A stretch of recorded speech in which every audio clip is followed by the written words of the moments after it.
Thursday morning எழுந்ததும் as usual என்னோடய morning routine போயிட்டு இருந்துச்சு. ஆக்சுவலாக டெய்லியும் பேபிக்கு எந்த ஃபுட்டு ப்ரிப்பேர் பண்ணுறனோ அது பேசிஸாகவே எனக்கு எடுத்ததால் உப்பு காரம் கொஞ்சம் கம்மியாக தான் இருக்கும். ஸோ ரொம்ப போர் அடிச்சிருச்சு. ஸோ அன்றைக்கி பேபிக்கு தனியாக எனக்கு தனியாக கொஞ்சம் காரம் எக்ஸ்ட்ரா ஆட் பண்ணி ஃபுட்டு ப்ரிப்பேர் பண்ணிக்கிட்டேன்.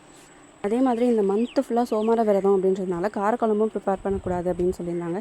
ஸோ டெய்லியும் சாம்பார் ரசம் அந்த மாதிரி தான் போயிட்டுருக்கு.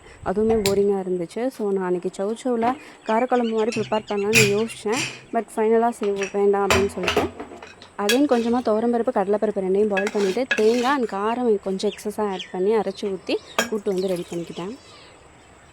நார்மல் டேஸில் ஒரு சில ஃபுட்டோட அருமை ஆக்சுவலாக தெரியாது, இருந்தாலுமே சாப்பிட மாட்டோம். பட் எப்போல்லாம் வந்து இது சாப்பிடக்கூடாது அப்படின்னு சொல்கிறாங்களோ அப்போ தான் அந்த ஃபுட்டு வந்து ரொம்ப டெம்ப்ட் ஆகி எப்படா சாப்பிடுவோம் அப்படின்ற ஃபீலாக இருக்கும்.